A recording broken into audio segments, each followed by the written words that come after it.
Good morning, good afternoon, good evening, depending on when you are watching this video.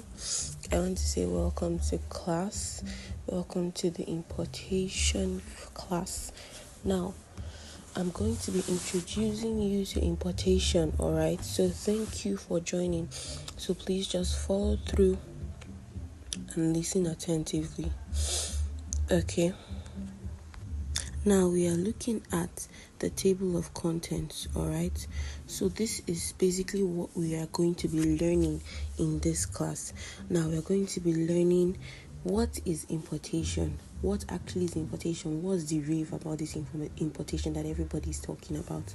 Now, why import products, the cost to pay, shipping types, that includes air shipping, sea shipping, how to start, right? So we're looking at what is importation, why importation, the cost to pay, shipping fees, air shipping, sea shipping, and how to start. And of course, we're not going to overlook the profits. So let's get right into class. So what finally is importation? Now, importation is the act of purchasing items from another country to a resident country.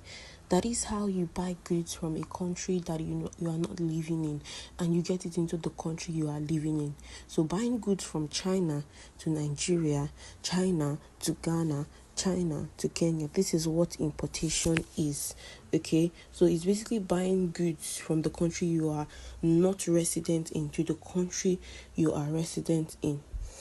So we can say importation is the act of purchasing items from another country to a resident country. We just established that. Now, we all know that you can import so many things. So let's just list a few here. We'll dive right into what we can import later on in this video. Now, you can import cars, shoes, bikes, books, gadgets, industrial materials. You can also import for the government. Hey, I know, right? Sounds crazy, but you can also import for the government. But this one is known as procurement. Procurement is known as procurement SAP. Now, that's not what we're going to be diving into this class, but you can actually import for the government. Now, let us talk about a few words. Now, procurement. What does procurement really mean? Now, procurement, to procure, it means to buy. Now, you're buying one of the major things. Now, one of the things you'll be learning in this class is how to buy products from China, how to professionally procure products, how to understand MOQ, how to understand how it works. I think one person asked this in the class, oh, Ma, are you going to teach us how to understand MOQ? Of course, I'm going to teach you how to understand MOQ, how it works. So that's one of the things I'm going to be teaching in this class. How to buy, how to procure. There are several ways you can buy in dollars. You can also buy with Chinese yuan, you can buy with RMB. You can just buy in several ways. There are several ways to buy products from China. Okay, so the next one we are looking at is customization, right? Importing products from China provides you with the opportunity to customize for companies. That is, if you want to import products for a company now and they want their name to be on it, as simple as pay for bulk and they'll print your name on it. Now, I know some of you didn't know, but Oraimo does not actually have a production company, but China produces all their products. Shocking, right?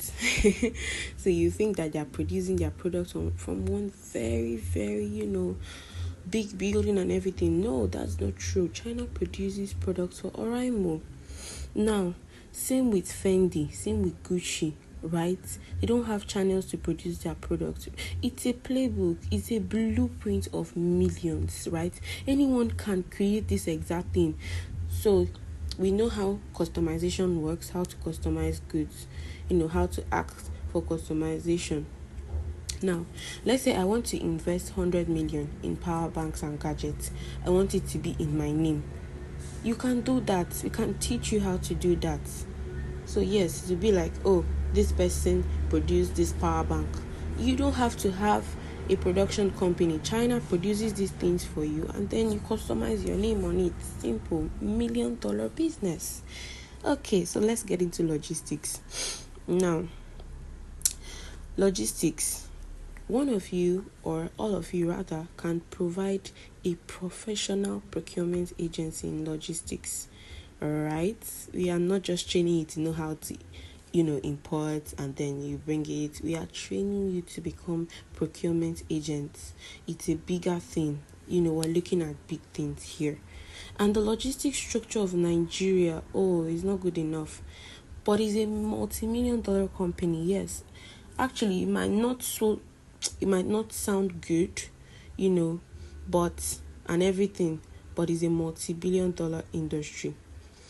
So rather, let's move to the next slide. Why import products? So why should you import products from China? Why should you import products from other countries? Now, the people that sell to you import them to, the so-called suppliers you have. They do not just buy, they also import them too. This means that if at the rate they sell to you, they make profits, why don't you just import them yourself, right?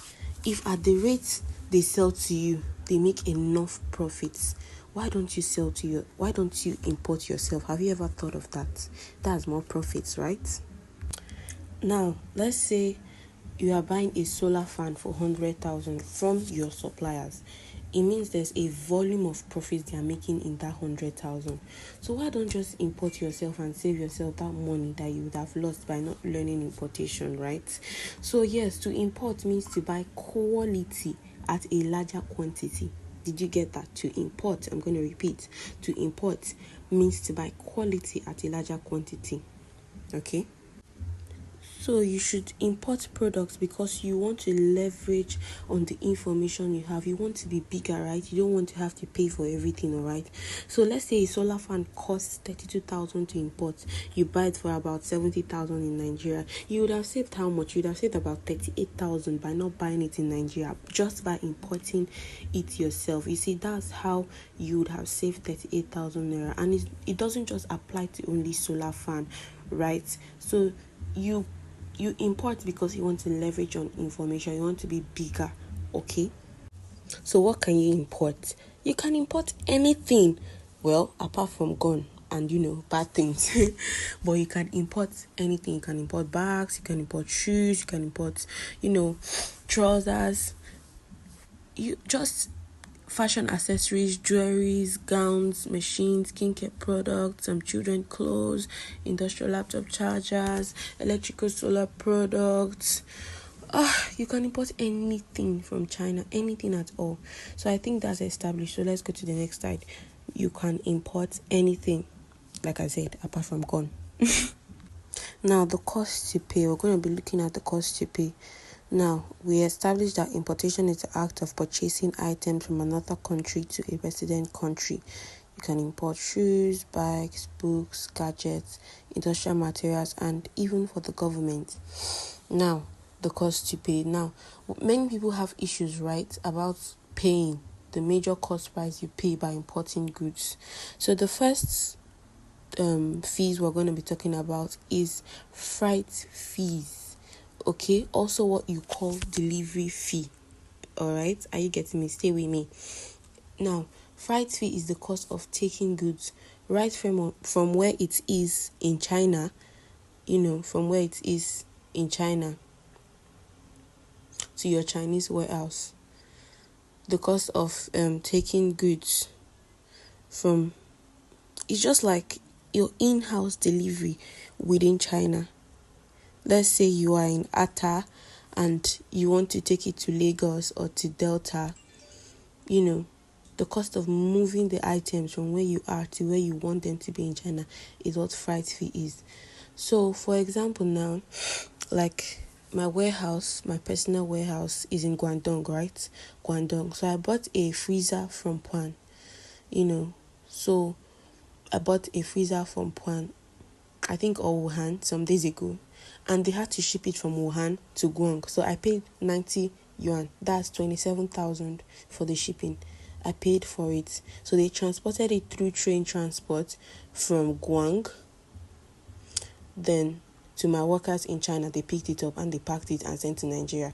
So alright, freight fee, like I said, I paid 27,000 naira. Now this is in-house transportation for China to transport it from where I bought the goods to where I want the goods to be. Okay, I hope you understand. So before it is shipped, that is the freight fees. Now the next we're going to be talking about is the shipping fee. Now before we go to shipping fee, I forgot to add that it doesn't have to be my own price. Now some of you can pay about 2 yuan if you are close to them.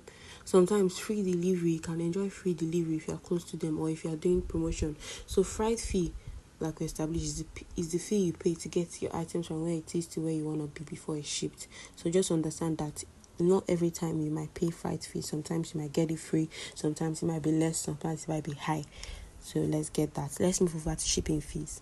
So shipping fees. Shipping fees is actually the cost of transporting your items from China to your residential location, be it Nigeria, Ghana, Malawi, or anywhere else. You are in Nigeria, you have bought these goods from China. Okay, you want to bring it home to Nigeria, you want to bring it home to Ghana, you want to bring it home to Malawi. That is where you pay shipping fee. So shipping fee is the money you pay, the cost of taking this item from China, yes, to Nigeria. The first one is to take it within China, that's or within Vietnam or within Bangladesh or within Turkey. But now this one, the second one, shipping fee, is to take it from that country, China, Bangladesh, Turkey, down to Nigeria, down to Ghana, down to UK, China to US, China to Liberia. Is the cost you pay to transport the item from China down to Nigeria. We know it as shipping fees, alright? So let's move on. The next one is custom duties. Now, custom duties are the fees your nation custom charges for the clearance of your product. Now, this varies, right? It's different for all countries. It is different from all countries, and definitely it is dependent on your country. So right now in Nigeria, if you ship goods by sea, our custom duties for 1 CBM is 240,000 naira. That's custom duties we are paying.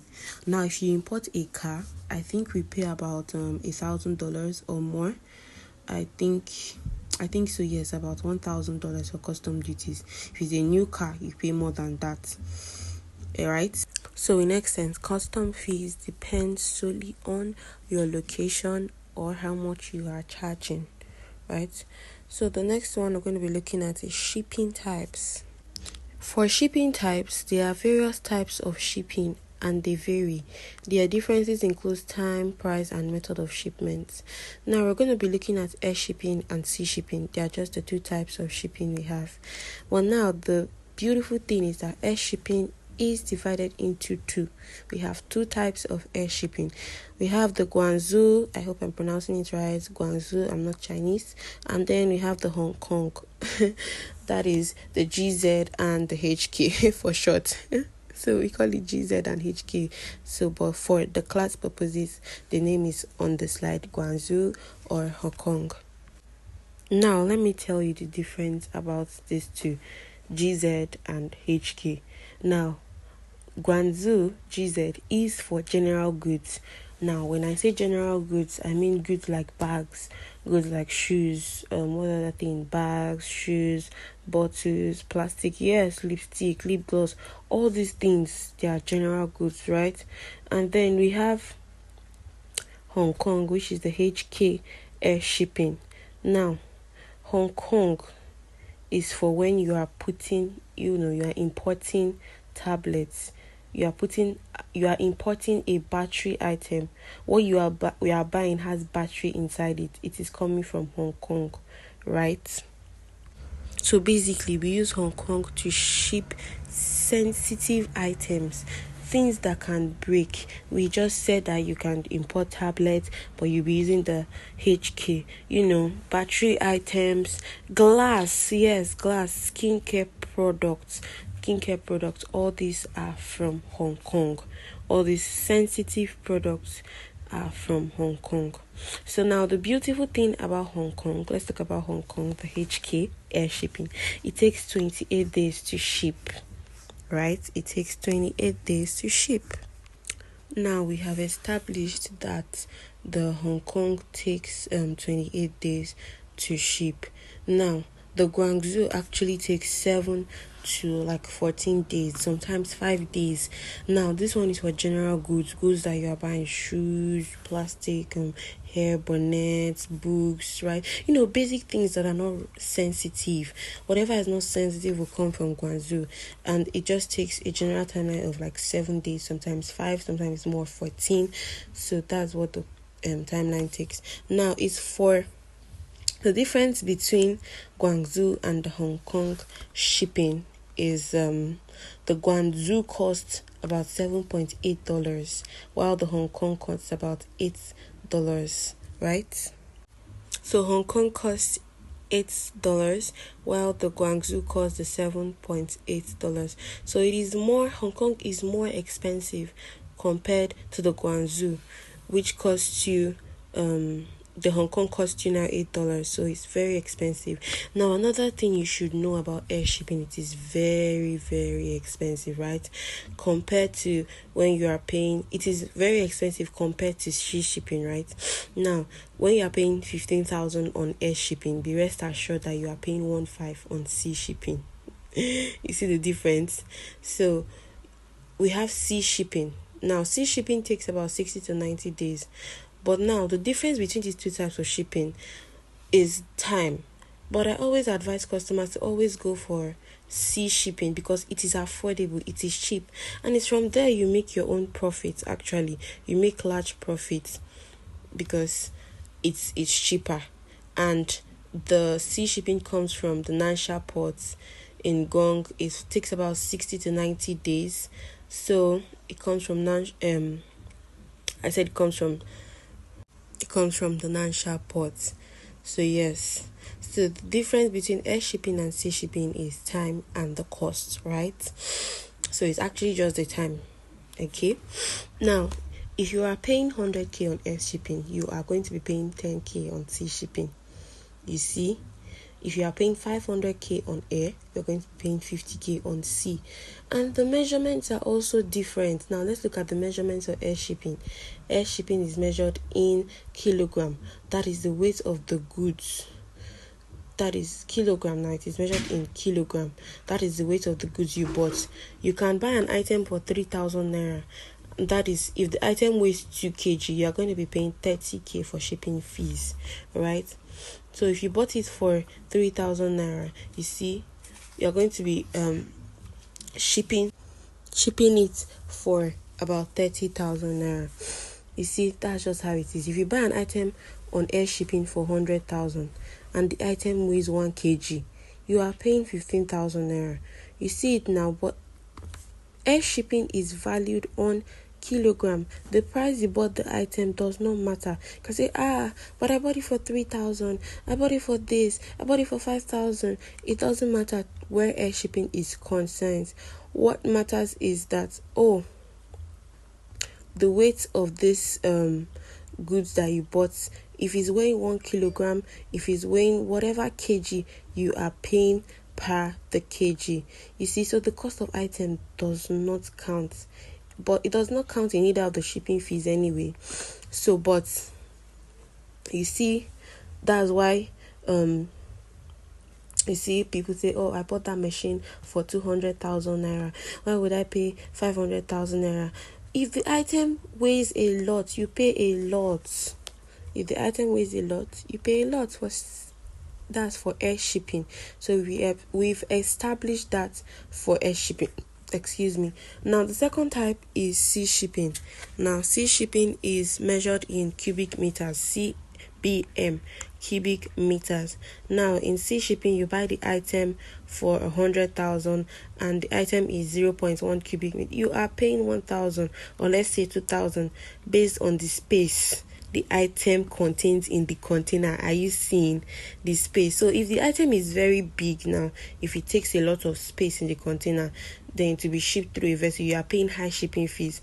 Imagine you buy a little small bag. How many space can that small bag contain, right? Now you might pay about $200 for shipping fee if you buy something that is very big. One time that I shipped out, I've showed you a video. But I shipped some goods. We had about 15 kg. I paid for about Or let's skip it. Let's skip that. But I would have included the video, but that will be in the next class. I'll teach you about that and I'll show you. Okay. So sea shipping is designed that it is cheap. The only thing is that it takes time. So if you're starting out as a business owner or you want to start importation, always ask for sea shipping. Don't always ask for air shipping. Always ask for sea shipping. If you want to start, please start telling your customers, oh, see, we're going to do sea shipping, or it will take us a while. Start to introduce it to people. Start making sales. As simple as introducing people, oh my dear, see this thing you're buying for 100,000. It is 15,000 naira from China. Do you know? It's 15,000 naira from China. You can buy it from me, buy it from me. You talk to people, don't just sit down and be looking, oh God, how would I get this money? Oh, you introduce people, talk about it. If you don't talk about it, the truth is nobody will talk about it. The absolute truth is that nobody is actually dumb, right? Nobody is dumb. The only thing that is expensive, that is cost now, is trust. So if you're able to talk to your family first, and your family gives you about 100,000 to bring all the goods for them, and then nobody, they start talking about you and say, oh, this person does that, this person does that. Now, nobody will see the same thing for 50,000 naira, right? And, they are selling it for 100k and leave the 50,000 to buy the 100k. Nobody is actually dumb. Everybody wants to buy things at cheaper rates. So you can say, oh, I'm going to bring this thing from you from China. I can get it for you for 50,000 naira. You don't have to buy it 70,000 naira. The only thing you explain, oh, this is what it will entail. This is how long it will take. Blah blah blah blah. You show them that they can actually trust you. All right. So the same thing for solar fan, right? You see that a solar fan is going for 12,000 and in Nigeria is sold for 75,000.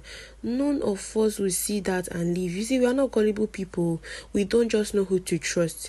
But if you can prove to people that, oh, you can trust me, talk about it. Most of you are students, go to your school. Most of you are teachers, you have teachers, talk to your teachers. Don't just sit down and be praying to make sales.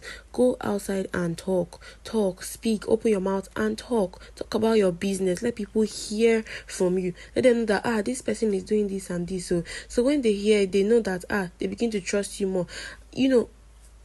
The brain is very, very, very, the mind is very special. When you are talking to people constantly about this thing, they are remembering, and then they say, oh, I want to buy a solar fan. Let me even ask this girl. She says she's to import any and everything. Let me ask her, how much is solar fan from her end? You see, so talk about your business. Don't just sit down and be waiting to make sales. All right, so the next thing we're going to be seeing, which is the final thing, it's profits. Now, the beautiful thing about importation business is that you can make over 100% profit from starting an importation business. Now, for example, I imported a blender, a 3-in-1 blender for 10,800 and it is sold for about 65,575. Let's say I cleared it with 18,000 and let's just say everything I spent, both with shipping fees and everything for the blender was 20,000 naira. Now, if I sell this blender for 50,000, I have made my 30,000 naira back, extra 30,000 naira back. That is over 100%, right? That's if I sell it for 50. So you see, there is actually money. That was over 100% that I gained from how much did I use from 20,000 I sold with 50. And the beautiful thing is, why you are selling 50, you got it cheaper. You didn't buy from the so-called suppliers, because of course you will not get it at, let's say, everything, a 3-in-1 blender for about 20,000.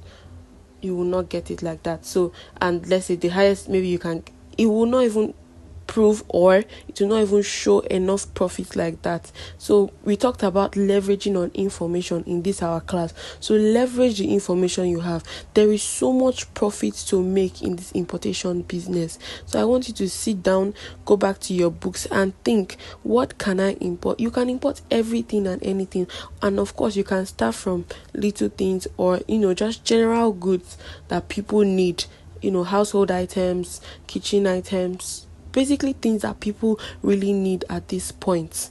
So Thank you so much for watching. We have come to the end of this class. Thank you for listening. So I'm going to see you guys in my next video. Bye.